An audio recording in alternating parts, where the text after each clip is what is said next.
Hello everyone. Good evening. बहुत दिन बाद हम लोगों ने सेशन लिया है आज एंड मैं आप सभी लोगों से एक रिक्वेस्ट करूंगा कि आज से भी जो सेशन लेंगे ना हर वीक, वो आप लोग बिल्कुल अटेंड करिए, क्योंकि इस बार मैंने एक एक थोड़ी सी नई सोच लाई है और आप लोगों का थोड़ा सपोर्ट चाहिए था कि मैं इस सीरीज को एक वेब सीरीज जैसा बनाने वाला हूँ, जिसमें हम लाइक हर एपिसोड में हम आयुर्वेद के अंदर घुसते जाएंगे। इसलिए हम लोगों ने आज इंट्रोडक्शन ऑफ आयुर्वेदा से चालू किया है कि हम जो कर रहे हैं उसके बारे में हमको पता रहना चाहिए। आयुर्वेद आयुर्वेद चिल्लाने से कुछ नहीं होता है। वी हैव टू नो कि हम कर क्या रहे हैं, और हम लोग जिस जिस कंपनी के साथ जुड़े हैं वो क्या कर रही है, और हम आयुर्वेद क्या बोलता है, आयुर्वेद होता क्या है, आयुर्वेद का बेस क्या है। जब भी आप कभी किसी को मेडिसिन दें या किसी से बात करें तो एटलीस्ट आपको इतना पता होना चाहिए कि आयुर्वेद है क्या। और कभी आप किसी आयुर्वेद जानने वाले से टकराते हैं या आयुर्वेद डॉक्टर के पास टकराते हैं तो एटलीस्ट आपको बेसिक जानकारी होनी चाहिए। तो इसी वजह से मैंने ये वेब सीरीज, इस बार वेब सीरीज बोल रहा हूँ, वेब सीरीज जैसा एक ट्रेनिंग सीरीज स्टार्ट कर रहा हूँ। इसमें आप लोग सपोर्ट करिएगा। हर गुरुवार हम एक नया एपिसोड लेकर आएंगे ताकि आपको भी इंटरेस्टिंग लगे, और ये जो टॉपिक है हमारे सब टॉपिक कवर हो जाए और आपकी सब क्वेरीज भी कवर हो जाए। तो फॉर्मल एक इन्फॉर्मेशन ये थी मेरी। और हर बार का introduction, myself doctor Dipesh मेघवानी। मैं आप सभी के साथ 2:30 से 5:30 जुड़ा हुआ रहता हूँ। हम हर बार बात करते हैं, कुछ नए डिस्कशंस होते हैं, नए नए ट्रीटमेंट्स लेकर आते हैं हम लोग। तो अब मैं ज्यादा टाइम नहीं लूंगा और डायरेक्ट में हम स्टार्ट करेंगे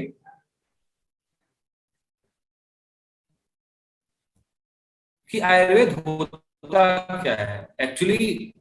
हम हर बार जब डिस्कस करते हैं, ये पिक्चर आपको क्लियर है? आप सभी को क्लियर है पिक्चर? मुझे थम्स अप करके बताते जाइए आप, या चैट पे बताएंगे तो भी चलता है। Okay, thank you.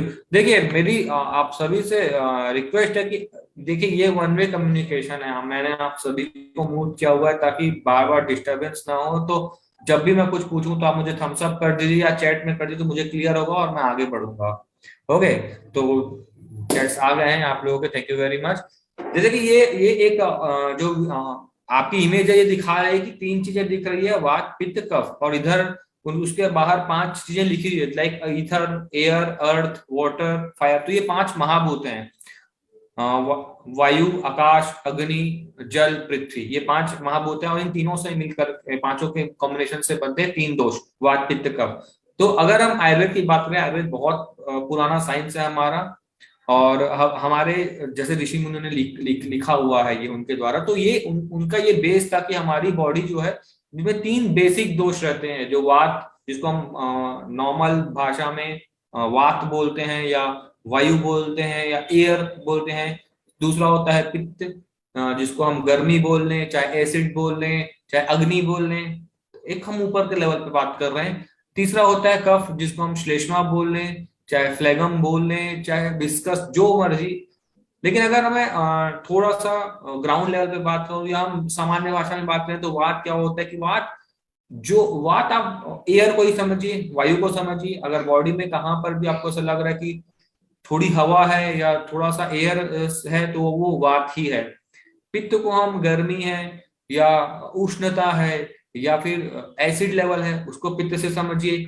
कफ, जो भी चिपचिपा पदार्थ है आपकी बॉडी में, वो कफ से डिनोट करके आप हम इस तरह से आगे बढ़ सकते हैं। इसके बाद हम थोड़ा सा ये देखते हैं कि और क्या क्या चीजें आती है इसमें, है ना। तो ये इमेज क्लियर है आप लोगों को? ये इमेज क्लियर है, दिख रही है इमेज वाली? ओके, तो देखिए ये एक एक फीमेल, मेल फीमेल बॉडी का छोड़ दीजिए। ये एक अपन एक बॉडी पकड़ते हैं, इसमें ऊपर के लेवल में, छाती तक के लेवल में कफ दोष लिखा हुआ है। तो आपके लंग्स, जो फेफड़े हैं, हार्ट है, गला है, मुंह है ना, ये सब ना कफ दोष से ही चालित होते हैं। और यहाँ पर जो भी विकृति होती है वो कफ के कारण ही होती है, कफ दोष के कारण होती है। जैसे हम सर्वाइकल पे बात करते हैं, तो सर्वाइकल मोस्टली कफ दोष के कारण ही होता है ना। बीच में देखेंगे चेस्ट लेवल से लेके नाभि के लेवल तक पित्त दोष आया हुआ है ना। पित्त इसलिए भी है कि वहां पर पूरा डाइजेशन का कार्यक्रम वहीं चलता है। पूरा आप देखेंगे आपके चेस्ट से लेके, जैसे ही हम खाना अंदर लेते हैं, यहां से हम पाचन तो मुंह से स्टार्ट हो जाता है, लेकिन जो बेसिक पाचन है, स्टमक जिसको आमाशय बोलते हैं, वो यहाँ होता है। वहां से लेके पूरी हथेलियां आपकी नाभि तक रहती हैं, उस वो एरिया पित्त का, वहां पर बेसिक पाचन या मेजर पाचन का काम हो जाता है। नाभि से नीचे वात का कॉन्सेप्ट आया हुआ है कि नाभि से नीचे जो भी है वात आता है। इसी तरीके से पंचकर्म होते हैं, वो हम कभी और डिस्कस करेंगे। पंचकर्म होता क्या है, कैसे किया जाता है, हम घर पे कैसे कर सकते हैं पंचकर्म, वो मैं कभी आराम से एक सेपरेट लेक्चर लेकर बताऊंगा उसको। बट बेस लेवल पे हमने देखे कि हमारी बॉडी में जो दोष है ना, उनका ऐसा डिस्ट्रीब्यूशन रहता है, मतलब ऊपर कफ का एरिया है, बीच में पित्त का एरिया है, नीचे वात का एरिया है, तो ऐसा चलता है। ये डिस्ट्रीब्यूशन होता है दोषास का हमारी बॉडी में। इसके बाद हम देखेंगे कि इन दोषों की वजह से हमारी प्रकृति कैसी बनती है, हमारी बॉडी कैसे बनती है। ये इमेज अभी आपको क्लियर आ रही है, क्लियर दिख रही है इमेज अभी आपको? ओके, तो जैसे देखेंगे आप यहाँ पर 3 इमेज आ रही है, एक वात की इमेज है, पित्त की इमेज है। 1 सेकेंड,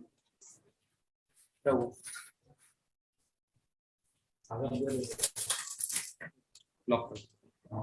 3 इमेज आ रही है, कफ की इमेज है, पित्त की इमेज है, वात की इमेज है। तो हम देखें कि वात की इमेज में, या जैसे वात के जो लोग रहते हैं या जिनकी प्रकृति वात की रहती है, जिनमें वात ज्यादा बढ़ा हुआ रहता है, उनमें वो कैसे रहेंगे? वो पतले दुबले रहेंगे, उनकी त्वचा रुक्ष रहेगी, बाल घुंघराले रहेंगे, वो हकलाकर बात करेंगे, जल्दी जल्दी बात करेंगे, या उनका मूड स्विंग होगा बार बार। वो एनर्जेटिक रहेंगे, मतलब कोई भी काम जल्दी करेंगे लेकिन जल्दी बोर हो जाएंगे, है ना, वो ऐसे रहेंगे। सेकंड आता है पित्त में, तो मीडियम कदकाठी के रहेंगे, बहुत मोटे नहीं रहेंगे और बहुत पतले भी नहीं रहेंगे। मोस्टली वो गोरे रहते हैं, इंटेलिजेंट रहते हैं, गुस्से वाले रहते हैं, उनको स्किन की प्रॉब्लम जल्दी होती है, ब्लड की प्रॉब्लम जल्दी होती है, बाल जल्दी झड़ जाते हैं उनके। तो ये चीजें पित्त की उसमें आती है। मोस्टली डाइजेशन खराब रहेगा उनका, तो ये पित्त में आती है। इसके बाद कफ में थोड़े स्ट्रॉन्ग, मोटे रहेंगे, बाल भी उनके घने रहेंगे, अच्छे रहेंगे, और मोस्टली गोल चेहरा रहता है, हड्डियां मजबूत रहती हैं। उनको कफ के दोष ज्यादा होते हैं, जैसे आपका हार्ट की प्रॉब्लम होगी, कोलेस्ट्रॉल की प्रॉब्लम होगी, या बोलना चाहिए कफ जो आपका निकलता है फेफड़ों से, उसकी प्रॉब्लम ज्यादा होगी। तो ये एक बेसिक स्ट्रक्चर होता है वात वाले आदमी का, पित्त वाले आदमी का, कफ वाले आदमी का, है ना। इसके बाद में एक सबसे अच्छी चीज ये होती है कि हम हमारे जैसे बॉडी में हमारे दिनचर्या रहती, वैसे ही हमारे दिन में भी, हमारी चीजों में भी वात पित्त का बटा हुआ है। जैसे हमारी बॉडी पर कफ है, बीच में पित्त है, फिर नीचे वात, ऐसे ही हमारे दिन में भी वैसे ही रहता है। सुबह 6 बजे से 10 बजे तक और शाम के 6 बजे से 10 बजे तक हमारे में कफ दोष का प्राधान्य रहता है। 10 बजे से 2 बजे तक पित्त का प्राधान्य रहता है, 2 बजे से 6 बजे तक वात का प्राधान्य रहता है। तो इसमें हमको क्या क्या करना चाहिए, हमको क्या क्या ध्यान देना चाहिए, हम कैसे अपनी रूटीन सुधार सकते हैं। जरूरी नहीं है कि हम हमेशा इलनेस पे ही काम करें, हम जब बीमार हो तभी हम काम करें, हम वेलनेस पे भी काम कर सकते हैं, हम मेंटेन भी कर सकते हैं। जैसे हम अपनी गाड़ी को मेंटेन करते हैं, जैसे अपना घर मेंटेन करते हैं, वैसे अपनी बॉडी को भी मेंटेन कर सकते हैं। तो जैसे देखिए, जो लोग 6 बजे उठते हैं, तो उसमें दिया हुआ है कि मॉर्निंग में आपका एनर्जी ज्यादा रहता है क्योंकि कफ दोष बढ़ा हुआ रहता है। उसके बाद आप प्रैक्टिस कर सकते हैं, स्पोर्ट्स ले सकते हैं, कोई काम कर सकते हैं। फिर आप जैसे इवनिंग आ गई, इवनिंग का 6 से 10 का समय, आप उसमें लाइट हल्का मील ले लें या 9 से 10 के बीच में खाना खा लें। ये सब चीजें कफ को डोनेट करती है, कफ से आपका स्टार्टिंग होता है कोई बीच का। जब हम बच्चे रहते हैं तो कफ दोष रहता है, यंग रहते हैं पित्त दोष रहता है, बूढ़े हो जाते हैं वात दोष रहता है। बॉडी भी ऐसे ही चलती है, दिन भी ऐसे चलता है, पहले कफ दोष से स्टार्ट होता है, फिर पित्त, फिर वात। पूरा बॉडी ऐसे चलता है, पूरा दिन ऐसा चलता है, पूरा शरीर ऐसा चलता है, और पूरा जीवन भी ऐसे ही चलता है ना। तो जैसे कि हम अगर सुबह उठ रहे हैं तो सुबह हम थोड़ा हैवी वर्क लें, जैसे कफ को कम करना है तो हम एक्सरसाइज कर सकते हैं, गर्म पानी पी सकते हैं। उषा पान इसीलिए दिया गया कि आप गर्म पानी पे तो कफ दोष कम हो। हमारे सब क्लीनिंग प्रोसीजर सुबह हो जाते हैं, तो कि वो सब कफ के रिलेटेड रहते हैं। उसके बाद आता है 10 बजे, तो नाश्ते का आपका खाने का भूख रहता है, 2 बजे आपको भूख लगती है। जिन लोग अभी थोड़ा सा समझते हैं, उन लोग अपने रात वाले ये 10 से 2 के बीच में बार बार उनको यूरिन आने लगता है, तो वो ये चीज समझते हैं। बहुत गर्मी लगती है लोगों को 10 से 2 के बीच में, तो ये पित्त की वजह से होता है। 2 से जो 6 का समय है ये वात का रहता है। तो इसमें भी आप जैसे आप मॉर्निंग में उठते हैं, जैसे अगर हम थोड़ा हिंदू टेक्स्ट में जाए तो 4 बजे ब्रह्म मुहूर्त बताया गया है ना। तो अगर आप उसमें जाते हैं तो उसमें मेडिटेशन बताया गया है। क्यों? क्योंकि वात के कारण चंचलता आती है, आपका दिमाग जल्दी जल्दी घूमने लगता है, तो इसलिए उस समय मेडिटेशन बोला गया ताकि आपका दिमाग स्थिर रहे और वात बैलेंस पे रहे। दोपहर में, आप दोपहर में खाना खा चुके होते हैं तो फिर आपको शतपावक अग्र या हल्का फुल्का आराम करने बोला जाता है ताकि आपका वात का कम हो। तो ये चीजें भी ना, जैसे बॉडी चलती है वैसे दिन चलता है, और वैसे ही पूरा दिनचर्या भी रहना चाहिए। इसी हिसाब से दिनचर्या बनती है कि कफ दोष है तो थोड़ा वो करना है। और पहले के लोग दातुन करते थे तो मोस्टली कड़वी चीजों का दातुन करते थे ना, नीम हो गया, बबूल हो गया, मिसवाक हो गया, ऐसा करते थे। पित्त हो गया तो दोपहर में लोग छाछ पीते थे या मक्खन खाते थे। शाम के समय, अभी अभी तो ट्रेंड चाय का आया, लेकिन पहले के लोग ऐसा कुछ काम करते थे, तेल लगाते थे या तेल का काढ़ा खाते थे, तो उससे वात का शमन होता था। तो वो पहले के लोगों को प्रॉपर पता होता था कि किस समय में क्या दोष बढ़ रहा है या हमारी बॉडी क्या डिमांड करी, उस हिसाब से वो काम करते थे। तो ऐसे ही हम लोगों को भी ध्यान रखना है कि भाई कफ दोष है, वात दोष है, पित्त दोष है। आप जब पूछेंगे कि भाई जो लोग सुबह को तकलीफ होती है, सुबह उठ रहे हो तकलीफ हो रही है, बेसिक है, कफ दोष बढ़ा हुआ है। रात में सो रहे हैं तो तकलीफ हो रही, तो हो सकता है पित्त बढ़ा हो, या दिन भर के कारण वात बढ़ा हो। तो ये थोड़ा चीजें आप जब समझेंगे ना, या आयुर्वेद को थोड़ा समझेंगे, तो आपको इजी पड़ेगा, और लोगों को समझने में इजी पड़ेगा, आपको समझने में इजी पड़ेगा, अपनी बॉडी को आपको समझने में काफी इजी पड़ता है।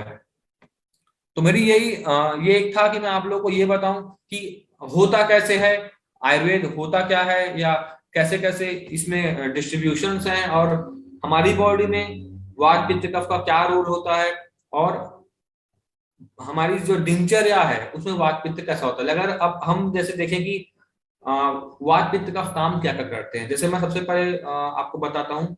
वात वात हमारी बॉडी में सबसे सुप्रीम पावर रहता है। जैसे मैं अभी बोल रहा हूँ, मैं देख रहा हूँ, मैं हाथ हिला रहा हूँ, आप सुन पा रहे हैं, ये वात के काम है ना। हम खाना पचा पाते हैं, और हम देख पाते हैं, हमारी स्किन टोन है अपनी अलग, ये पित्त के काम है।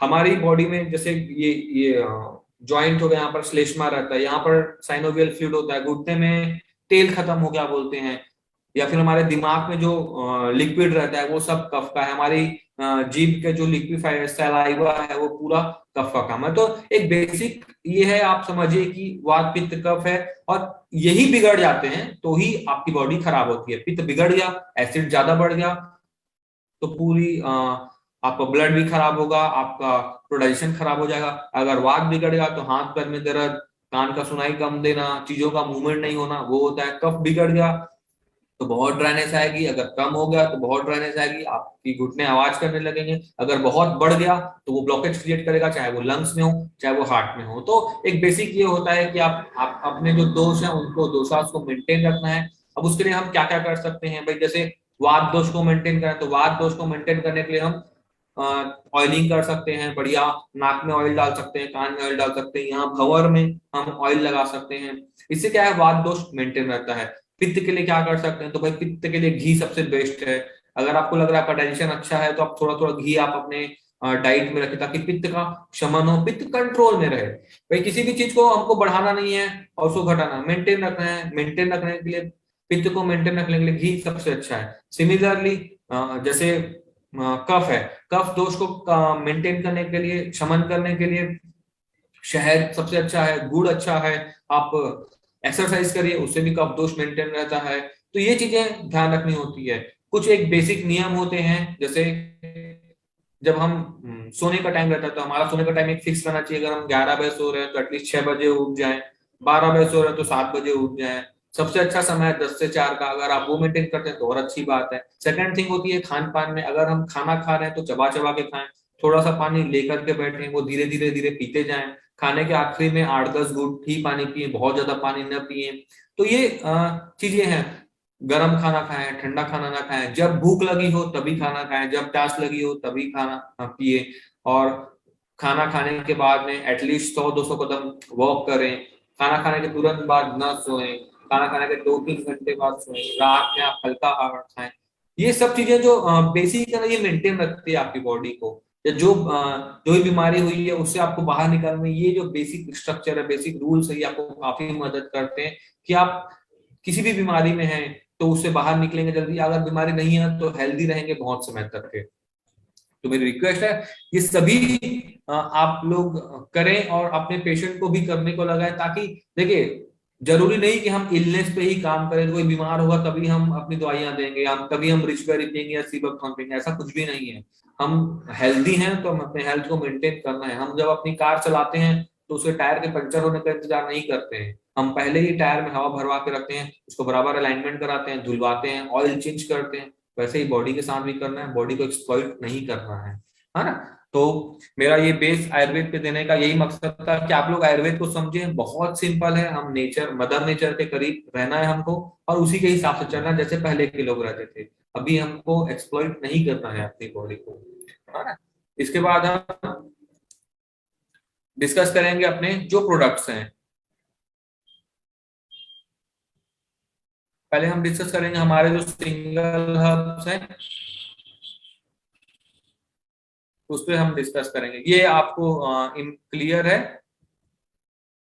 आप सभी को क्लियर है ये जो मैंने शेयर किया है? ओके।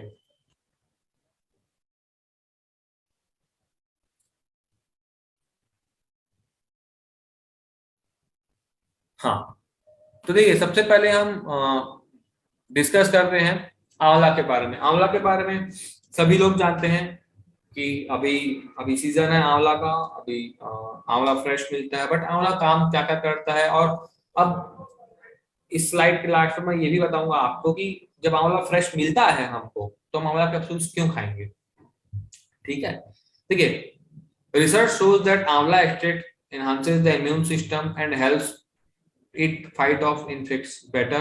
आंवला is known as the rich source of vitamin C, है ना। टॉक्सिन्स और रेडिकल्स को बाहर निकालता है। आंवला is treating for digestion for many thousand of years. Okay, तो देखिए मोर ओवर ये जो स्लाइड है वो यही बता दी कि आंवला आपका विटामिन सी अच्छा रहता है। जैसे अभी कोविड आएगा फिर से, तो फिर से विटामिन सी आपको लेना है, तो आप हमारे पास एक आंवला एक्सट्रैक्ट भी है ताकि आप विटामिन सी ले सकें। सेकंड थिंग है आपके इम्यून सिस्टम को इनहांस करता है, क्योंकि ये आयुर्वेद में रसायन एज अ रसायन बताया गया है। थर्ड थिंग है कि ये आपकी बॉडी का जो पित्त है उसका शमन करता है, एक्सेस पित्त का शमन करता है, ताकि आपकी बॉडी का डाइजेशन अच्छा रहे। और ये आप इसमें एक्चुअली फुल मात्रा में फास्फोरस रहता है, आपके आपके बालों के झड़ने को या आपके बालों के जल्दी सफेद होने को ये रोक कर रखता है। ठीक है, इसके बाद ये कि आंवला एक्सट्रैक्ट आपके स्किन पर भी एक अच्छा इफेक्ट रखता है। इसमें आंवला जो कैप्सूल है उसमें 500 mg का क्वांटिटी मिला हुआ है, लेकिन ये एक्सट्रैक्ट फॉर्म में है। एक्सट्रैक्ट फॉर्म 4 से 5 गुना स्ट्रॉन्ग रहता है ना। जब हम 2 ग्राम आंवला 2 ग्राम आंवला लेते हैं, जब 4 कैप्सूल लेते हैं दिन भर में, मतलब आप कम से कम 10 ग्राम आंवला ले रहे हैं। और आयुर्वेद में स्टैंडर्ड डोज 8 से 10 ग्राम की बताई गई है, इसलिए हम 2 सुबह 2 शाम को देते हैं। अब जब फ्रेश आ रहा है तो हम क्यों लें, तो फ्रेश आ रहा है तो आप बेशक फ्रेश आंवला लें, लेकिन हर समय अवेलेबल नहीं रहता। ये सीजनल फ्रूट है, ये आपको अभी ठंड में बस मिलेगा, उसके बाद नहीं मिलेगा। तो ये भी एक ध्यान रखने वाली बात होती है। लेकिन इसका हम यूज कहाँ कहाँ करेंगे, तो देखिए इसमें क्या है, इम्यून सिस्टम को सपोर्ट करने के लिए आंवला यूज किया जा सकता है, प्रॉपर डाइजेशन के लिए किया जा सकता है, हेयर ग्रोथ के लिए किया जा सकता है, यही स्किन के लिए। ये स्लाइड के हिसाब से हम आगे बढ़ेंगे। लेकिन हम डे टू डे लाइफ में आंवला कैसे इस्तेमाल करेंगे, जब भी बहुत एसिडिटी है पेशेंट को, मैंने लास्ट टाइम बताया था आंवला के आप कैप्सूल्स को खोल लें, जिलेटिन फेंक दें, जो अंदर का पाउडर सीधा जीभ के में रख लें, और आप एलोवेरा जूस रख लें। एलोवेरा जूस 30 ml, उसमें 1 कप पानी मिलाकर रख लें, और वो जो आंवला आपने जीभ में रखा है उसको मुंह में घुमाते रहें, धीरे इधर 2-2 3-3 सिप लेते रहें। आपके 10 मिनट में पूरी जलन, पूरी एसिडिटी पेशेंट की खत्म हो जाती है। एडिशनल कुछ करने की जरूरत नहीं पड़ती। ये डाइजेशन में भी अच्छा है। जिन लोगों को यूरिक एसिड की प्रॉब्लम है वो आंवला, एलोवेरा और गिलोय तीनों का इस्तेमाल कर सकते हैं। इसके अलावा आंवला आपके बालों के लिए भी बहुत अच्छा है, आपके डाइजेशन के लिए भी बहुत अच्छा है, आपकी आंखों के लिए भी बहुत अच्छा है, दिमाग के लिए भी बहुत अच्छा है। जिन लोग पित्त प्रकृति के, जैसे मैंने बताया पित्त प्रकृति के ज्यादा गुस्सा करते हैं, उन लोग भी आंवला का इस्तेमाल करें तो बहुत अच्छा उनको रिजल्ट्स मिलते हैं।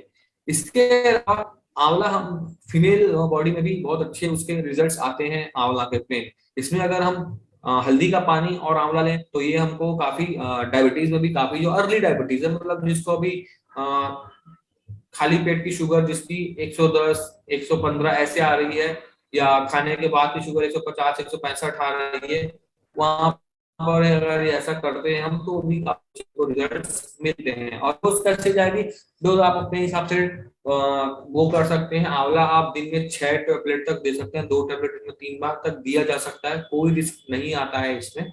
और इसमें कोई कुछ सोचने वाली भी बात नहीं कि अब प्रेग्नेंट लेडी को देना है, ब्रेस्ट फीडिंग मदर को देना है, ऐसा कुछ भी नहीं रहता है। आप बिल्कुल आंवला सभी लोगों को दे सकते हैं, है ना। इसके बाद आता है अश्वगंधा। अश्वगंधा और Indian ginseng is an ancient herb that has been used to improve the body's response to external stress.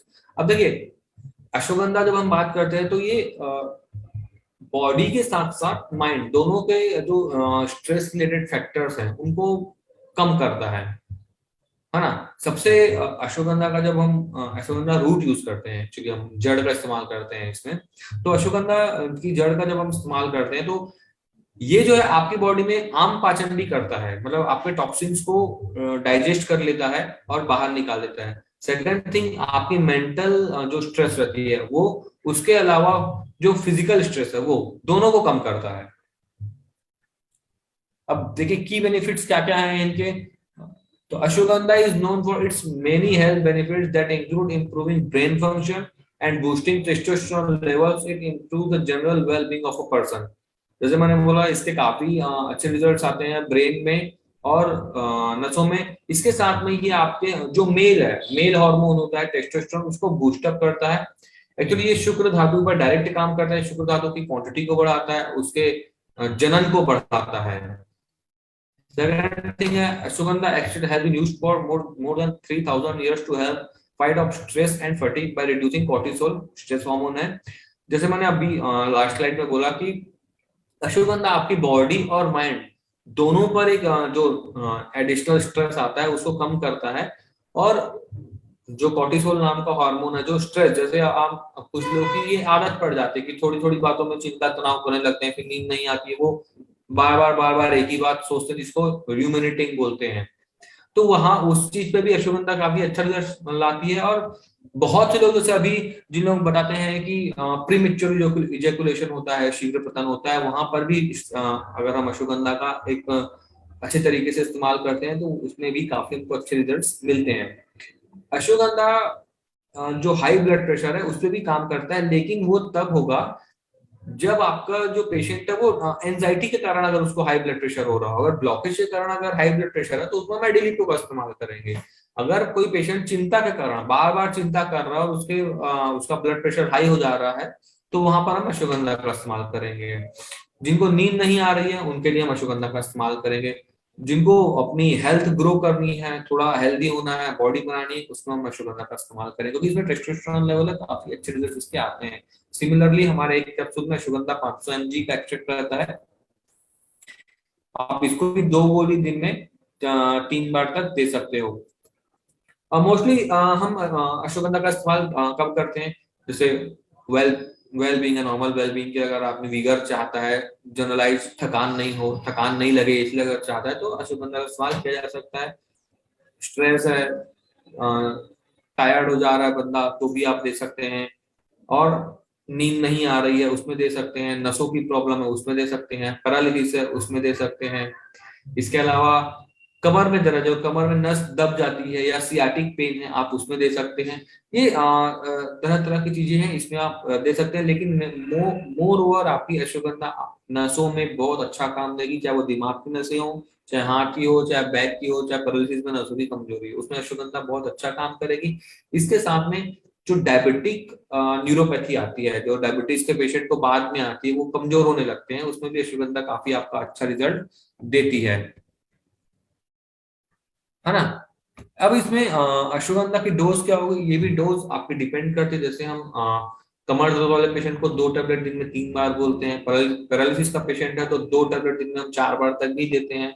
Normal wellbeing है तो अश्वगंधा 2 सुबह सुबह दे देते हैं। तो ये डिपेंड करता है पर्सन टू पर्सन, पर्सन को जरूरत कब है उस हिसाब से हम अश्वगंधा दें तो बहुत अच्छे रिजल्ट आते हैं। जैसे नींद नहीं आ रही है तो आप शाम को 2 गोली अश्वगंधा दे दें, एक दो घंटे में उसका पाचन हो जाता है, फिर वो धीरे धीरे धीरे मूड को एलिवेट करके आपको नींद की तरफ ले जाता है, दिमाग शांत हो जाता है, तो आपको आराम से नींद आ जाती है। इसके बाद है गिलोय। Children's Giloy extract capsules are empowered with numerous health benefits of the potent Ayurvedic herb formulated for improving health. The Giloy capsules boost immunity, aid in digestion, remove toxins, promote overall health, and help to look fresh and radiant. Its anti-allergic, antiviral, and antibacterial properties control cough, cold, fever, and fight off other infections. मेरी ये slide पढ़ने का मतलब है कि अभी आपको गिलो बहुत ज्यादा काम आने वाली है, जैसे कि ओमिक्रॉन हर जगह फैल ही रहा है, तो उसमें आप डे टू डे लाइफ में गिलो आप दे सकते हैं, आयुष्वाद दे सकते हैं, ताकि आपकी बॉडी विगर रहे। अश्वगंधा दे सकते हैं कि बॉडी विगर है। क्यों? क्योंकि गिलोय का अगर हम संस्कृत नाम देखें तो अमृता कहा गया है इसको। ये एलर्जी पे भी काम, क्योंकि एलर्जी वायरस बैक्टीरिया इसलिए काम करती है, ये डायरेक्ट पित्त का शमन करती है। पित्त और जो ब्लड में एसिडिटी बढ़ती है उसको ये डाउन करती है। तो मोर ओवर जो भी ब्लड पे आपकी जो भी पैथोलॉजी बनने वाली है उसको ये तुरंत, आपको ब्लड प्यूरिफिकेशन चाहिए, आपको गिलोय काम करेगी। आपको यूरिक एसिड बढ़ रहा है ब्लड में, वो काम करेगी। आपके ब्लड में ऐसे भी एसिडिटी बढ़ रही तो भी कम करेगी। आपकी बॉडी में डायबिटिक कीटोएसिडोसिस हो रहा है, वहां पर भी गिलोय काम करेगा। आपकी जनरल बॉडी में एसिड बढ़ रहा है तो काम करेगा। तो ये बहुत एक अच्छा पित्त शामन है। बुखार हो रहा है तो काम करेगा, विगर नहीं मिल रहा है तो काम करेगा। तो गिलोय एक अच्छा पित्त शामक है, इसको आप बिल्कुल अच्छे से काम कर सकते हैं। आपके डाइजेशन को भी मेंटेन करता है, इसके साथ में आपके टॉक्सिन्स को भी बाहर करता है। अब इसके बेनिफिट्स क्या आएंगे? जैसे मैंने बोला कि आप गिलोय आपके डायरेक्ट ब्लड पर काम करता है। तो अब ब्लड पर काम करता है तो इसको इतना क्यों वो दिया जाता है? क्योंकि आप देखेंगे आपके सर के यहाँ से लेकर आपके जो पैर की आखिरी उंगली है वहां तक ब्लड का फ्लो रहता है। मतलब ब्लड एक ऐसी एंटिटी जो हर जगह घूम रहा है। हर जगह हार्ट नहीं है, हर जगह फेफड़े नहीं है, बट ब्लड हर जगह है। स्किन को भी नरिश कर रहा है, सभी ऑर्गन्स को नरिश कर रहा है। तो इसलिए ब्लड ब्लड को जो मेंटेन कर रहा है, इसलिए उसको पावर हाउस ऑफ एंटीऑक्सीडेंट कहा जाता है। ताकि ये देखिए, ब्लड में जो हमारी सेल्स रहती है उसके सामने कुछ ऐसी सेल्स जुड़ जाती है जो उसको बूढ़ा करने लगती है। जैसे मैं हर बार आपको सेब का उदाहरण देता हूँ, लोहे की जंग का उदाहरण देता हूँ कि ऑक्सीडेशन होता है ना। कुछ ऐसे तत्व आते हैं जो उस मिलने लगते हैं और हमारी बॉडी को बूढ़ा करने लगते हैं। तो वो जैसे गिलोय ले रहे हैं आप, तो वो आपकी बॉडी को यंग रखता है, फ्री रेडिकल्स को डाउन रखता है, ताकि आपके आपके ब्लड में विगर रहे और आपका ब्लड अच्छे से फ्लो हो और हर जगह फ्लो हो, उसका फ्लो बराबर मात्रा में हो, और आपकी स्किन नरिश्ड हो, आपके ऑर्गन्स नरिश्ड हो, ताकि आपको जल्दी बुढ़ापा ना आए और टॉक्सिन्स न बने बॉडी में। इसके बाद है giloy is very effective in improving digestion, reducing acidity and constipation. It works effectively for people with weak digestive system. It enhances the body's ability to fight against problems like indigestion, hyperacidity and flatulence. जैसे मैंने बोला कि ये पित्त का शमन करता है, तो ये बॉडी में, जैसे मैंने अभी बताया कि पित्त प्रकृति वाले हैं, तो उनकी बॉडी में बाय डिफॉल्ट पित्त का प्रोडक्शन ज्यादा होता है, इसलिए वो एंग्री या फ्यूरियस या ज्यादा चिंता करने वाले रहेंगे। तो वहां पर भी आप गिलोय चालू कर सकते हैं उनको। इसके अलावा जैसे किसी किसी को कोई हैवी खाना खाता है तो पचता नहीं है, तो उनको आप गिलोय चालू करिए, बहुत अच्छे रिजल्ट्स आएंगे। इसके बाद में जैसे हाइपर एसिडिटी हो जाती है, थोड़ा भी खाते हैं, जैसे आधा समोसा भी खाया तो बहुत जलन होने लगी, वहां पर आप काम कर सकते हैं। जिन लोग गर्म जगहों पर काम करते हैं, या फिर जो फीमेल्स हैं जो दिन भर किचन में हैं, उनको आप मेंटेन करने के लिए भी दे सकते हैं। इसके बाद है appetiser and digestive properties of giloy improve the metabolism. ठीक है, डाइजेशन है, उसके बाद में मेटाबॉलिक लेवल पर भी आपका काम करता है। जैसे सेल का बनना और सेल का टूटना, उस लेवल पर भी गिलोय काम करता है, इसलिए इसको मैंने बताया कि आपको अमृता कहा जाता है।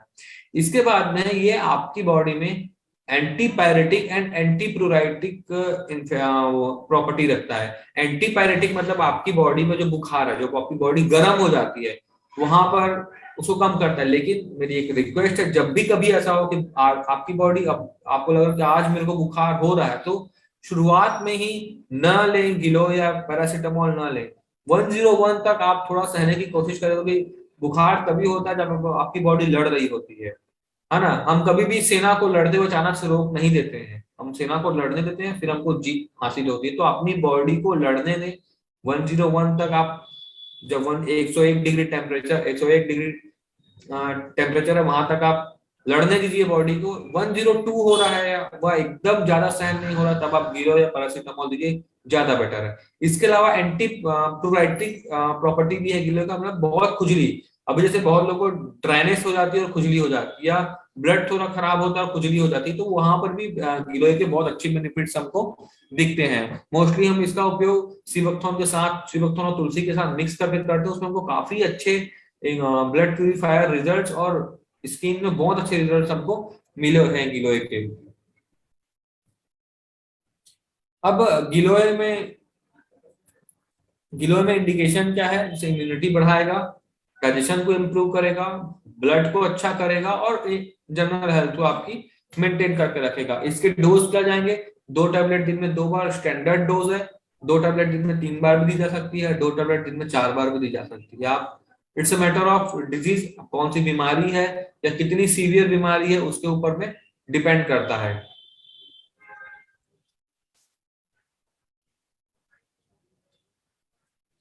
इसके बाद है शतावरी एक्सट्रैक्ट। यहां तक आप सभी लोगों को क्लियर है? सभी क्लियर है अभी आप लोगों को? इसके बाद है शतावरी extract. Shatavari capsules like urine pack several health benefits including improvement in vitality, boost in immunity and overall enhancement in your well-being. These capsules can effectively tone, cleanse, nourish and strengthen the female reproductive organs. देखिए, शतावरी mostly female body के रहता है, लेकिन मैं एक बात बता दूं, शतावरी एक अच्छा पित्त शामक है।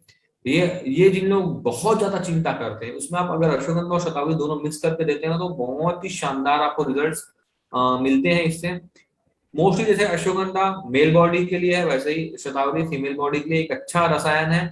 अगर आपको कुछ भी समझ में नहीं आ रहा है, कभी भी कुछ भी समझ में नहीं आ रहा है, बात नहीं हो पा रही है, या आप ऐसी जगह में जहाँ लेट हो गया है, हमारा टाइम आउट हो गया है, तो आप सीधा शतावरी चालू कर सकते हैं फीमेल को, और अश्वगंधा चालू कर सकते हैं मेल को। ये हर जगह काम करेगा, है ना। इसके बाद हम देखेंगे शतावरी के बेनिफिट्स क्या क्या हैं। तो shatavari is really effective in treating female health issue. The root of the shatavari help improve conditions such hormonal imbalance and polycystic ovarian syndrome. जैसे मैंने बताया हम अश्वगंधा की जड़ इस्तेमाल करते हैं, वैसे ही हम शतावरी की यहाँ पर भी जड़ इस्तेमाल करते हैं। अश्वगंधा की जड़ के बारे में एक बात कि वो विगर, आपके बॉडी में ताकत लाता है। अगर आप इसके अपोजिट अश्वगंधा के पत्ते इस्तेमाल करते हैं, कहीं पर आपको मिलता है और अश्वगंधा के आप पत्ते इस्तेमाल करते हैं, तो वो आपके मोटापे को कम करने के लिए मदद करेगा। ये एक जनरल टॉपिक है, आपको काम आएगा ये। सेकंड थिंग है, shatavari is known stimulant for of vitality, strength and vigour in male. जैसे मैंने बोला कि शतावरी को हम मेल में भी दे सकते हैं, लेकिन कैसा है, जितना काम अच्छा अश्वगंधा करता है शतावरी उतना नहीं करता, लेकिन कहीं कुछ कुछ ऐसी कंडीशन रहती है जब हमको जैसे स्पर्म काउंट बढ़ाना है, स्पर्म काउंट बढ़ाना है, स्पर्म की मोटिलिटी बढ़ानी, वहां पर शतावरी भी बहुत अच्छा काम करता है। क्योंकि अश्वगंधा से जो स्पर्म्स बढ़ते हैं वहां पर एक मैन की सेक्सुअल डिजायर बढ़ती है, लेकिन शतावरी में ऐसा नहीं होता। शतावरी आप जब देते हैं दूध के सामने, तो वो शुक्र धातु बढ़ता है, बट डिजायर बहुत नहीं बढ़ती, इसके कारण एक्ट नहीं होता और आप इजैकुलेशन नहीं होता है, स्पर्म का वेस्टेज नहीं होता है। तो ये दोनों में एक बेसिक फर्क आता है। थर्ड थिंग है कि this herb is rich in oxidant, antioxidant and that helps in prevention of cell damage caused by the free radical in the body. Similarly, देखिए जैसे गिलोय था, गिलोय फ्री रेडिकल को डैमेज करता है ताकि हमारे बॉडी में ऑक्सीडेशन ना हो। शतावरी में ये है कि वो ऑक्सीडेशन होने ही नहीं देगा, उसको तो हटा ही देगा, फ्री रेडिकल को हटा देगा। एज वेल एज इसके साथ में है आपके जो ऑक्सीडेशन प्रोसेस होती है, जो बॉडी को बूढ़ा करते हैं, बॉडी को डैमेज करते हैं, उन प्रोसेसेस को भी ये कम करता है और आपकी सेल्स को इम्यूनिटी प्रदान करता है और उसको विगर देता है कि आप सेल्स जल्दी जल्दी जल्दी इंप्रूव होना स्टार्ट हो। फिफ्थ पॉइंट है आपका, shatavari is known for its influence on the adrenal glands, keep the hormone balance and offers relief from mood swings, depression, insomnia and sweating. It not only helps women with PMS premature syndrome या post menopausal syndrome, but also facilitate the hormone regulation. देखिए क्या होता है, जैसे मैंने बोला कि शतावरी आपके फीमेल रिप्रोडक्टिव सिस्टम में काफी अच्छा काम करता है, लेकिन ये एक अच्छा पित्त शामक होने के साथ में दिमाग के लेवल पर भी बहुत अच्छा एक शूथिंग इफेक्ट बोलना चाहिए। आप खाएंगे आपको बहुत रिलैक्स लगेगा। बहुत लोग दिन भर कंप्यूटर में काम करते हैं, दिन भर बात करते हैं, जो डिस्ट्रीब्यूटर्स हैं दिन भर फील्ड वर्क करते हैं और समझाते हैं, तो एक एक मूवमेंट पे आके वो थक जाते हैं। तो वो अगर शतावरी और अश्वगंधा दोनों को मिक्स करके इस्तेमाल करना स्टार्ट करें तो काफी अच्छे रिजल्ट्स मिलने वाले हैं। अब इसका इस्तेमाल हम कहाँ करेंगे? मैंने जैसे बोला कि आप कुछ समझ में नहीं आ रहा, फीमेल प्रॉब्लम, शतावरी स्टार्ट कर दीजिए, कोई दिक्कत नहीं आने वाली, ये आपकी आपकी फीमेल को डैमेज नहीं करेगा। या मेल है, आप फीमेल को अश्वगंधा दे दीजिए, कोई दिक्कत नहीं है। फिर भी वुमेन्स के हेल्थ के लिए शतावरी बेस्ट है। इसके बाद में जैसे मैंने बोला कि शुक्र धातु कम है या स्पर्म काउंट कम है या मोटिलिटी कम है, वहां पर आप शतावरी का इस्तेमाल करें रादर देन अश्वगंधा, क्योंकि अश्वगंधा लेने से वो बढ़ेगा लेकिन आपके सेक्सुअल अर्ज भी बढ़ेगी, आपको सेक्स करने का बार बार मन करेगा, तो वहां पर वो वेस्ट होने लगते हैं। और शतावरी में ऐसा कोई अर्ज नहीं बनता है, बार बार अर्ज नहीं बनता है। तो एक दोनों में बेस फर्क होता है। जब हम अनमैरिड लोगों पर इस्तेमाल करें तो हम शतावरी इस्तेमाल करें मेल्स में। अगर हम मैरिड लोगों में इस्तेमाल करें तो हम बेशक अश्वगंधा इस्तेमाल करें। Ashwagandha is best medicine for male after marriage. लेकिन बिफोर मैरिज अगर आप हम इस्तेमाल कर रहे हैं किसी ऐसी चीज के लिए, तो हम शतावरी इस्तेमाल करें, ज्यादा अच्छा रहेगा। इसकी डोज भी वैसे ही जाएगी, 2 गोली दिन में 2 बार खाने के पहले दीजिए, अच्छे रिजल्ट आएंगे। 2 गोली दिन में 3 बार दी जा सकती है, डिपेंड्स अपॉन आपके जो डिजीज है या आपका जो पेशेंट कितना कैपेबल है, डाइजेस्ट कर सकता नहीं कर सकता, उस पर डिपेंड करता है। तो ये हम जो 4 सिंगल ड्रग्स हैं, पहले हम इसका इस्तेमाल करना सीखें, धीरे धीरे धीरे धीरे कॉम्बिनेशन को हम जाना जाना चालू करेंगे। क्योंकि मैंने जैसे बोला ना, मैं कोशिश कर रहा हूँ कि मैं इसको एक वेब सीरीज जैसा बनाऊं। तो ये समझिए कि ये एक पहला एपिसोड है, मैंने आपको इंट्रोडक्शन कराया कि हमारे पास ये सोल्जर्स हैं, हमारे ये सैनिक हैं और हमको इनके साथ में लड़ाई लड़नी है।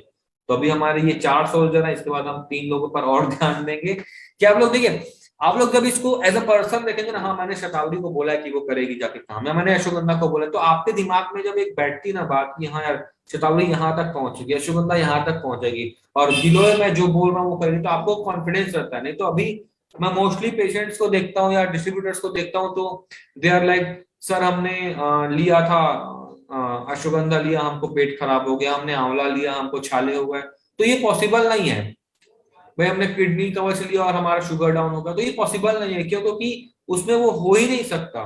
तो जब आप ये ऐसा कॉन्फिडेंस रहेगा तो आपको वो क्रॉस नहीं करता है, पेशेंट या डिस्ट्रीब्यूटर कोई क्रॉस नहीं करता है कि नहीं यार इसके वजह से मुझको ऐसा हो रहा है, ऐसा हो ही नहीं सकता है। तो इस चीज का आप ध्यान देंगे। इसके बाद हम चलते हैं सबसे कम। हमने चाय के बारे में बात की है और मैं इसलिए स्पेशली इसको पहले बोलना चाहिए एपिसोड में रखा है मैंने, ताकि आप सभी इसको समझे कि इसका कितना है छोटी चीज। इट्स लाइक नमक, बहुत माइनर चीज है, बट ना अगर नमक नहीं हो तो स्वाद नहीं आएगा। वैसे ये बहुत छोटी चीज है, अगर हमने इसको डे टू डे लाइफ में दे दिया तो ये एज अ मेडिसिन एक्ट नहीं करेगा, ये उनकी चाय छुड़वा देगा और उनको एक अच्छा रिजल्ट देगा, है ना। ये जो मैंने अभी शेयर किया है आप लोगों को दिख रहा है बराबर, जो प्रीमियम टीज का जो मैंने स्लाइड शेयर किया है। Okay, thank you very much sir.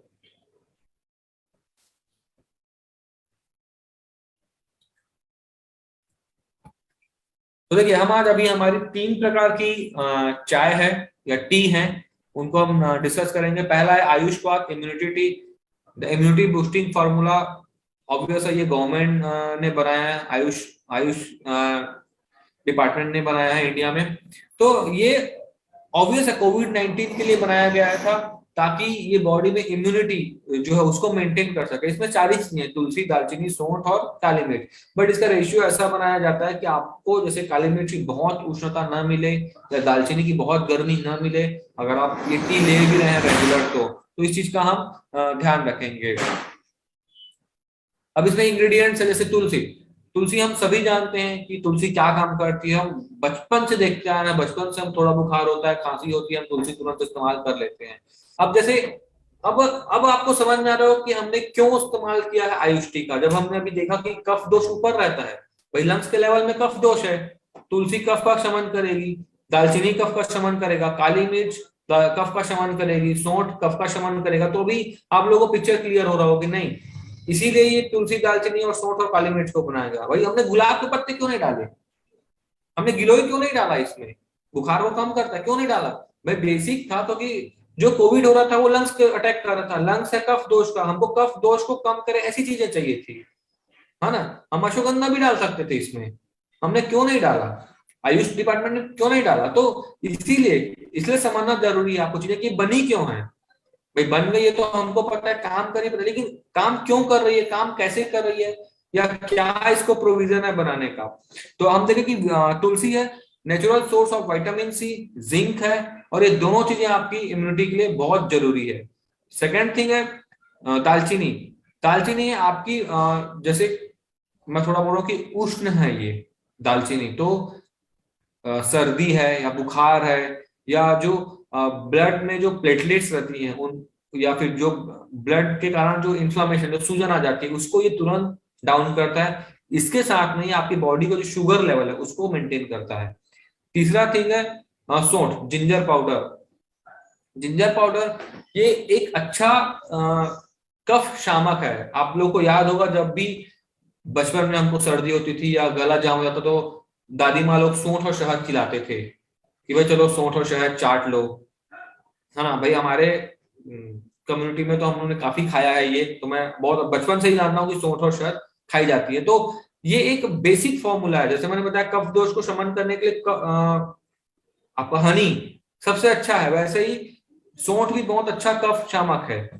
Fourth thing है काली मिर्च। काली मिर्च ये भी विटामिन सी रहती है, ये भी उष्ण है, ये पाचन में मदद करता है, और आपकी बॉडी में जो भी सेल्स हैं उनको ये यंग रखता है काली मिर्च। तो इन चारों का जब हम कॉम्बिनेशन बनाते हैं तो ये एक प्रॉपर इम्यूनिटी बूस्टर टी बनती है। उसको हमको इस्तेमाल करना है बस। तो इंडिकेशन हम कहाँ कहाँ इस्तेमाल करेंगे, तो जैसे लिखा हुआ है इम्यूनिटी के लिए करना है, common seasonal flu, cold cough आ रहा है, एंटीऑक्सीडेंट प्रॉपर्टी देने के लिए, जनरल वेलबींग के लिए। इसके अलावा हम कब करेंगे, इसके अलावा हम डायबिटीज में इसका इस्तेमाल कर सकते हैं। इसके अलावा हम कब करेंगे इसका इस्तेमाल, हम डायबिटीज के साथ साथ जब कोलेस्ट्रॉल बढ़ रहा है उसमें कम कर सकते हैं। ये दो चीजों में आप इस आयुष का इस्तेमाल कर सकते हैं। अभी जब कोविड बढ़ेगा तो आप इसका इस्तेमाल करें, बहुत अच्छा रिजल्ट आएगा इसको आयुष वाटी का। तो हम चीजों को थोड़ा जब समझ के चलेंगे ना तो हमको इजी पड़ेगा। भाई जो डायबिटिक पेशेंट है आप उसको उसकी चाय बंद करवा के आयुष टी चालू करवा दीजिए, जो कोलेस्ट्रॉल वाला पेशेंट है उसको करवा दीजिए, जो स्टमक पेशेंट है उसको आयुष चालू कराइए। भाई चाय पीना है नहीं, आप ये चाय पीजिए, हमारी चाय पीजिए। भाई जब कुछ लेना ही है तो हेल्दी लेना, है ना। बहुत ज्यादा एसिडिटी है या भूख नहीं लग रही है, वहां पर आप आयुष टी के साथ में एडिलिव का कॉम्बिनेशन बना कर दे, बहुत अच्छे रिजल्ट्स आपको मिलने वाले हैं, क्योंकि ये पाचन को बढ़ाएगा आपके। जो लोग शिकायत करते हैं हमको भूख नहीं लगती, हमको पाचन नहीं हो रहा है, जिनकी पूरी टंग कोटेड है, आप उनको जिप निकाले बोलेंगे हाँ पूरी व्हाइट रहती है, एक अलग से व्हाइट पूरा, उसमें आप बिल्कुल आयुष क्वाथ टी खाना खाने से पहले 2 गोली एडिलिव के साथ में दे। 10 दिन में वो बताया कि सर आपकी चाय कड़वी होती जा रही है। क्यों? क्योंकि जैसे जैसे वो कोटिंग हटते जाएगी ना उनको टेस्ट बढ़ता जाता है, और हमारे जीभ में जो पीछे साइड की जो रहती है वहां पे कड़वा टेस्ट हमको पता पड़ता है। तो आपका जो पेशेंट है आप ट्राई करके देखिए, जिसकी टंग कोटेड है, जिसकी टंग में पूरा सफेद जमा हुआ है गंदगी, आप उसको ग्रीन टी दीजिए, वो 7 दिन बाद बोलेगा सर अभी आपका टी खराब हो गया, अब मेरे को कड़वा लग रहा है। तब आप उनको बताइएगा कि नहीं कड़वा नहीं है, आपकी जीभ साफ हो रही है धीरे धीरे, इसलिए आपको टेस्ट मालूम पड़ा, पहले नहीं पता पड़ता था। तो इतने रिजल्ट्स आते हैं इसके। तो ये आप ध्यान रखेंगे, Ayush quad T 3 special conditions में आप इस्तेमाल कर सकते हैं। इसके बाद है कहवा मसाला चाय। ये मैं बोलता हूँ सबसे आप अच्छी चाय है, इसको बिल्कुल आप सभी को चाय मना करके ये चालू करवाइए, इससे ना आपको गैस होगा ना कुछ होगा। क्यों? मैं अभी आपको इसके इंग्रेडिएंट्स के साथ में बताता हूँ इसमें है क्या क्या। अब कहवा मसाला का इंग्रेडिएंट जिंजर, अदरक है, एस्फेटिडा, हींग है ये। हम लोग जो हींग, आप थोड़ा सा भी जब किसी को पेट फूले आप थोड़ी सी भी हींग दे दो उसको, पूरी गैस बाहर निकल जाती है, या डकार के माध्यम से या पीछे से पूरी, मतलब हींग इतना इफेक्टिव रहता है। थर्ड है क्लोव, लौंग। चौथा है कार्डेमम, इलायची, तुलसी, फिर सिनेमम, दालचीनी, फिर ब्लैक पेपर, काली मिर्च।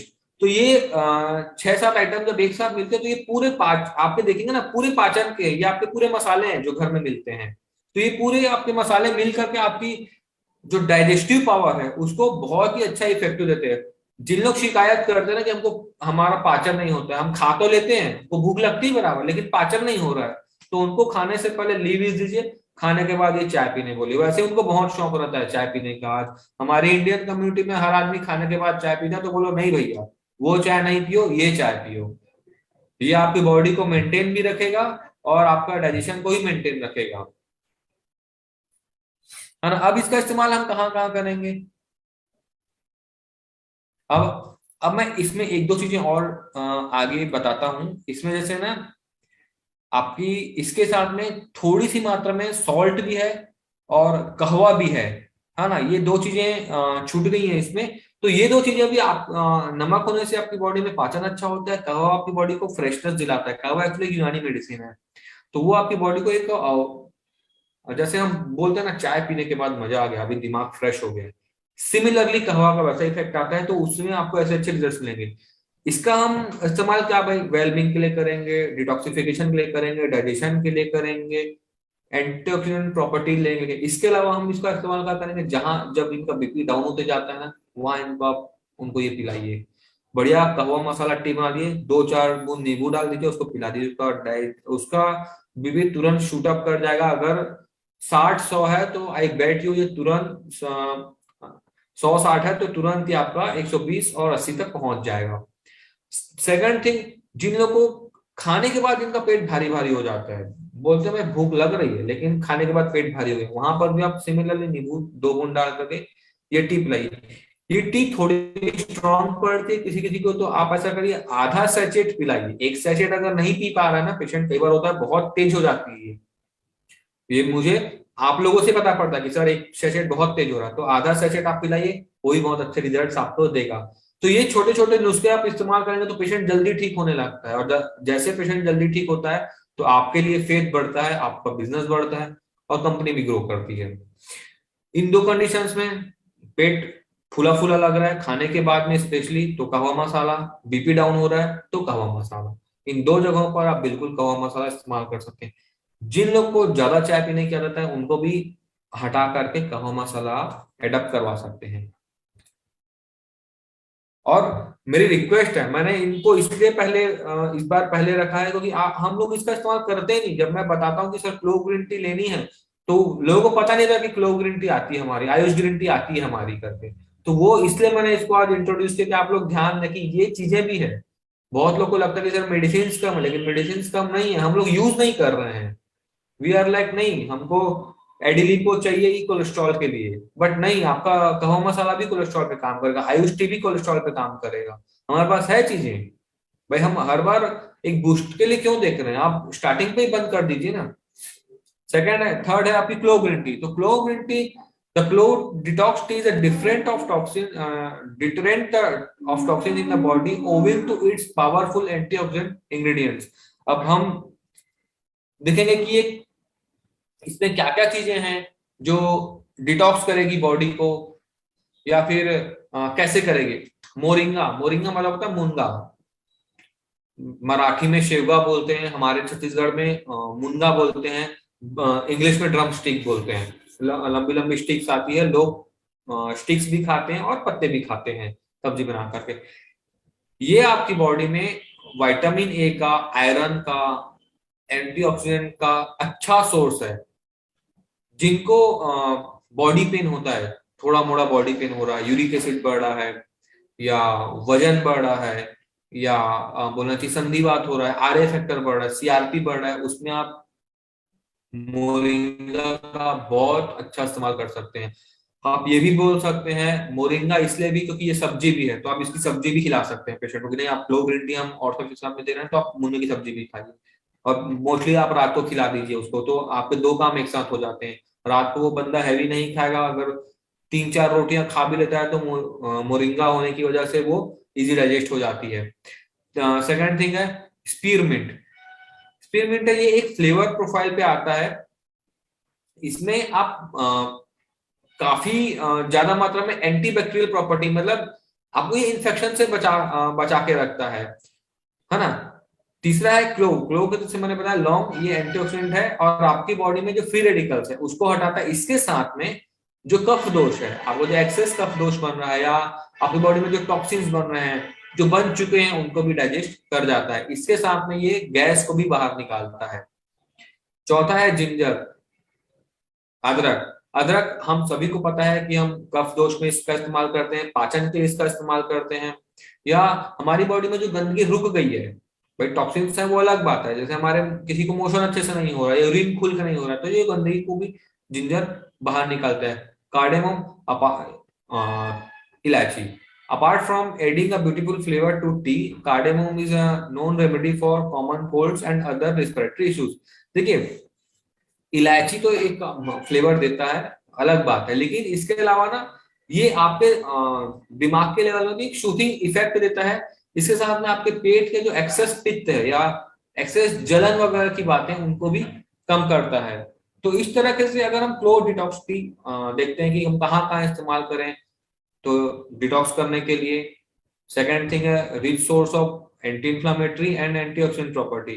थर्ड थिंग है जनरल वेलबींग के लिए, फोर्थ डाइजेशन के लिए, और पांचवा इम्यूनिटी के लिए। इसके अलावा हम कहाँ इस्तेमाल करेंगे, इसके अलावा हम इस्तेमाल करेंगे मोटापे में। जिन लोगों को वेट लॉस करना है उनको आप सीबकथॉर्न दें 50 ml सुबह सुबह, दिन में 2 बार, खाना खाने से पहले क्लोव ग्रीन टी दें, खाना खाने के बाद एडिलिको लें। वो डेफिनेटली उसका वजन कम होगा। उसको सूर्य नमस्कार करने बोले दिन में 10 बार, बिल्कुल कम होगा। इसके अलावा जो आर्थराइटिस में आते हैं, आरए फैक्टर जिनका बढ़ जाता है, जिनको आमवात बोलते हैं या गठियावात बोलते हैं, उसमें भी क्लोव ग्रीन टी काम करेगा। इसके साथ में जो संधिवात है, जिनके घुटने की तेल खत्म हो गया, कट कट कट आवाज कर रहे हैं, वहां पर आप क्लोव ग्रीन टी दें एडिलिव के साथ में, अश्वगंधा के साथ में, खाने से पहले, और खाने के बाद में आप HB+ दें ऑर्थोफिक्स के साथ में। बहुत अच्छे रिजल्ट आते हैं। HB+ इसलिए क्योंकि ब्लड बढ़ेगा तो वो तेल भी बढ़ेगा आपकी बॉडी में, वो आपकी बॉडी को अच्छा करता जाएगा। तो इस तरह से ये चार चीजें आपकी, ये चार चीजें और ये 3T, इन तीनों हम इन सातों प्रोफाइल अगर हम अच्छे से इस्तेमाल करें तो हमको बाकी चीजों की बहुत ज्यादा जरूरत नहीं पड़ती। बाकी चीजें हम इस्तेमाल करें तब जब हमको इनका रिजल्ट नहीं मिल रहा है। देखिए मैं फ्रेंकली बताऊं, मैं इसलिए ये आपको पहले बता रहा हूँ क्योंकि कई बार हमको समझ में कुछ नहीं आता और हम दे देते हैं। आप स्टार्टिंग में रिच बेरी वगैरह दे देंगे और वो अगर फेलियर में जाता है तो आप फिर से बंद करके रिच बेरी नहीं चालू कर सकते। तो आप पहले बेस ट्रीटमेंट चालू करिए। हम शुरुआत से चालू करते हैं ना, पहली दूसरी तीसरी ऐसा पढ़ाई करते हैं ना, 10th 12th में तो नहीं चले जाते। तो इसलिए आप पहला अपने लेवल पे जब आप चालू करते हैं तो आप बेस लेवल पे चालू करिए।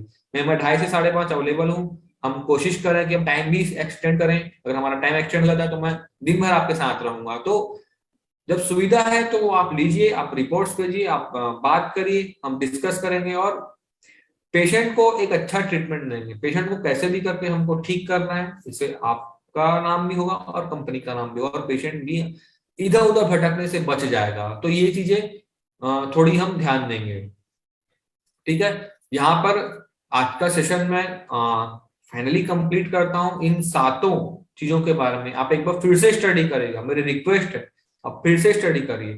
फिर भी जहां कुछ लगता है कि नहीं सर हमको यहाँ पर थोड़ा तो भी डाउट है, तो मैं कल अवेलेबल हूँ 2:30 से 5:30। आप बिल्कुल, मैं पता है हर बार सोचता हूँ कि इस बार तो मेरे को कोई पूछेगा कि सर आपने कल ये बताया था मुझे थोड़ा समझ नहीं है, लेकिन आप लोग कभी नहीं पूछते हैं। आप यू आर लाइक नहीं सर आपने बोला था सीबकथॉर्न देना है, वेट लॉस में हमने दे दिया, रिजल्ट नहीं आया। बट कहीं तो मिस्टेक होगा ना, तब तो नहीं आया है भाई। हम 10 लोग को दे रहे हैं, 6 लोग को आ रहा है, 4 लोग को नहीं आ रहा है, तो 4 में कहीं ना कहीं तो गलती है ना जो नहीं आ रहा है। तो वहां पर हम ध्यान देंगे और इन चीजों को ही हटाएंगे। इसलिए मैंने ये एक सीरीज चालू की है कि मैं आपको थोड़ा थोड़ा बीमारी के बारे में भी बताऊं और डिजीज के बारे में भी बताऊं और इसके बारे में भी बताऊं, टेस्ट क्या होती है, कैसे टेस्ट को पढ़ा जाता है और कैसे बीमारी होती है, किस बीमारी में कितना हमको सोचना है और कहाँ पर हमको डॉक्टर की सलाह लेनी है, हम ये भी देखेंगे। और हमको सबसे बड़ी बात, हमको ये पता होना चाहिए कि हमको किस पेशेंट को छोड़ना है। हर पेशेंट को दवाई नहीं देनी है, हर पेशेंट हमारे नहीं बना रहता है। कुछ लोग एलोपैथी से ही ठीक होते हैं, कुछ लोग सर्जरी से ही ठीक होते हैं। जैसे हर्निया है, हर्निया में आप दवाई नहीं दे सकते। हाइड्रोसील है, उसमें आप दवाई नहीं दे सकते हैं। हाथ टूट गया है, आप बोलेंगे ठीक कर दो तो पॉसिबल, उसमें प्लास्टर ही चढ़ाना पड़ेगा। तो हमको जो छोड़ना है वो भी ध्यान देना है, क्योंकि ये चीजें आपके आपके यश को, आपके मान सम्मान को ठेस पहुंचाएगी आगे चल के, कि मैंने लिया दवाई और ठीक नहीं हुआ, क्योंकि वो सर्जिकल प्रोसीजर पे ही जाता है। तो इस बात का हम हमेशा ध्यान रखेंगे। ठीक है, तो अभी ओमिक्रॉन बढ़ रहा है, आप अपना ख्याल रखिएगा, अपनी फैमिली का ख्याल रखिएगा और अपने आसपास वालों का भी ख्याल रखिएगा।